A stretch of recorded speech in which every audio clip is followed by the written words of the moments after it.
Hello everybody and welcome to Amphlett Reviews, back with another test disc for more of a modern entry this time for Arrow Video's upcoming release for Soldier, released in 1988, coming out on the 27th of April 2026, directed by Paul W.S. Anderson, which I'm actually quite a big fan of that director. I do have quite a few of his films in terms of Event Horizon, love Event Horizon, and of course the Resident Evil films, which are just really schlocky, really good fun. And this film is presented in brand new 4K, with loads of brand new special features, which I'll be diving into and talking about on this review. Let's dive into the film itself with Soldier, released in the 90s. You've got Kurt Russell, a multi-decade megastar doing some big signature films and, you know, going from action films, horrors, comedies.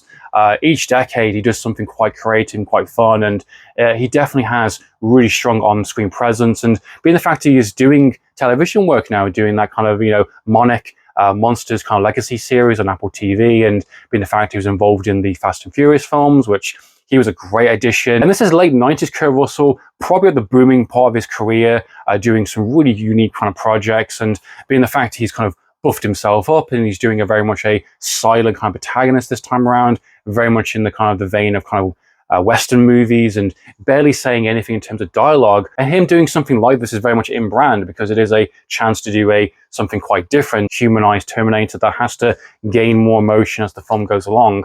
I think it's a pretty interesting challenge for that actor, and it's quite a unique kind of project for him to do. And you've got an established director, Paul W.S. Anderson, which at this point has already done some pretty unique kind of projects and is shown to be very versatile and working with different studios to kind of meet demands in terms of keeping films on budget, on time, getting that release window, bang on order. Again, a strong director. He did Mortal Kombat, I believe, in 1995, which is also getting an Arrow release.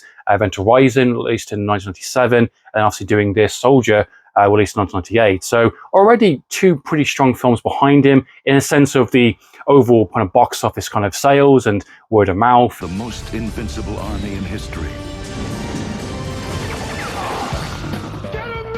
But like all scientific advancements, they're practically manufactured using DNA profiles. He was destined to become obsolete. Now, Soldier is a very simple concept by design. It's a sci-fi western. Kurt Russell, the ultimate elite soldier, designed, raised up since birth, being manipulated, being kind of fed a certain type of program alongside many others in that kind of field. And essentially the opening of the film is him going through that journey, from him being a kid to a teenager to an adult, going on assignments with his other troops, from street controls to invading Russia, apparently, to space missions, to bred and designed and made to be the ultimate elite soldier for this kind of military firm. And essentially you got this new up-and-coming replacement soldiers, which are genetically engineered to be better, faster, stronger in every single way. You can tell there are some slight limitations with Kurt Russell and his troops, because they do get a little bit tired, they do sweat. There is essentially a human component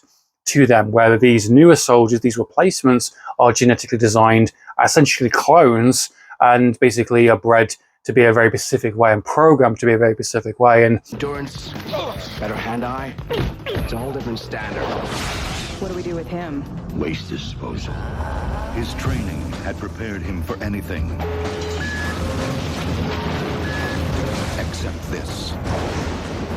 essentially he is dumped on this literal dumping planet, and a bunch of scavengers find him, bring him back to health, and you find out a bit more about the circumstances in terms of these scavengers who, funny enough, have also crashed many years ago on this planet. No one came looking for them, no one rescued them, and they've essentially made a community, almost like a Fallout type style, in terms of using the scraps and the resources and, you know, trying to make the best of the situation they're in. But they are isolated, they are out of complete nowhere, and they are doing the best of what they can. And they bring Kurt Russell's character back to health, and essentially he's trying to readjust to his situation. He knows he's been replaced, he knows he is just a operational soldier, and he tries to find connection. He's almost like a child in the way he kind of expresses himself, how he views the world, how he looks at certain things.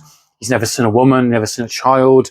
You know, he recognizes danger, and he kind of like an autopilot, just kind of like jumps into action a little bit, and certain gestures he doesn't understand, social cues, and it's essentially him trying to readapt. And unfortunately for the film, that's where the film should have really kind of had its heart and really should have really focused a lot more on, because unfortunately it doesn't really nail that landing, because as mentioned, it essentially is a loop movie. It is a soldier gets replaced, jumps on a planet. The operations, the kind of military corporations go back to that kind of dumping planet to test out their new soldiers. And essentially the third act of the film happens. The last 30 to 35 minutes is non-stop explosions and action, which is pretty fun. You know, visually it's great. You know, production value fantastic. Great use of practical and visual effects, and Kurt Russell is at its peak physically. You know, the location designs are amazing, and these are handcrafted locations that are just ripping them apart. And again, it's pretty entertaining. It's not too egregious of a long film either. It's pretty reasonably well paced. However, because of the design of the story and because of how he goes about it, it doesn't give you any kind of breathing room to understand Kurt Russell's character or even the supporting characters that we come across. And there are quite a few decent names in this film. There's quite a few surprising kind of co-stars. And it's like, who are they? Is there any conflict? Is there any kind of greater kind of story to be told here? Is there something that we can get from in terms of Kurt Russell's fascination with the kid and obviously the woman, kind of not love interest, but more infatuation? It kind of cuts it too short too quickly. It doesn't allow enough time to really understand the situation he's in. And even then, it doesn't have really much to say or go about, which is why I do think he's miscast. I do think this is more of a Van Damme movie. I do think this is a different type of project. And I understand the intention. I think maybe on paper, I can see this working as a traditional kind of, you know, Shane or Man with No Name spaghetti western type movie. Guy comes in, sweeps up the town, helps out, becomes the protector, and even says, I am a soldier and they deserve soldiers, essentially, in terms of their response. And, you know, while I do think it is really well made, it's competently well shot, scoring's pretty fun. I do like some of the more smaller moments in the film. It's just not really enough. You just don't really care necessarily. It's not necessarily a bad movie. It doesn't have enough meat on the bones. You just started this meal and you already finished it. It's like, oh, okay. You barely even remember it. You barely remember the taste because you just finished it so quickly. And unfortunately, that's what the film is. It's a bit of an anomaly film. It's one of those movies that by today's standards would be straight to kind of like streaming, maybe on Netflix. But for the budget, for the time, it's a cinema release. You know, it's Kurt Russell at the height of his career. It's a pretty odd movie to get produced and made and put out there, but you know, the extras really dive into the kind of process and what happened. Now, on a remote planet, a community of outcasts faces extermination. I want that planet secured by 0600. What about our position? They will be officially classifiable as hostiles. Find weapons and prepare to fight. You have to organize this. For this soldier, it may be too late to feel human. How do you... Say for the fans who've been with this film from the very beginning, from the VHS, the DVD, Blu-ray, now 4K, you're definitely going to get a really good treat here in terms of a wonderful 4K transfer. It looks fantastic, and I think it's a good to get these types of movies in a physical media, to get them in your hands, to just support these releases. I'm going to put a full listing right here in terms of the imagery. There's loads to kind of give credit to. There is every single corner of this film has been covered in terms of a video essay, giving kind of a retrospective of the film. You've got a brand new interview with James Black, which is one of the co-stars of the film, talking about his experience making it, working with Kurt Russell. You've got the writer, you've got the producer, you've got every corner of aspect, even the script, to the everything in terms of special features on this edition runs between 10 to 15 minutes, give or take. Every corner, every aspect of this film is covered in those brand new, wonderful special features, which I watched all of them. They are really great, and they give me a lot more insight in terms of Paul W.S. Anderson was in there, really prepared, knew what he wanted to do, made it on time, on budget, release window, out there. Everyone in terms of the crew and the producers and the actors and the writers, everyone was involved in this film.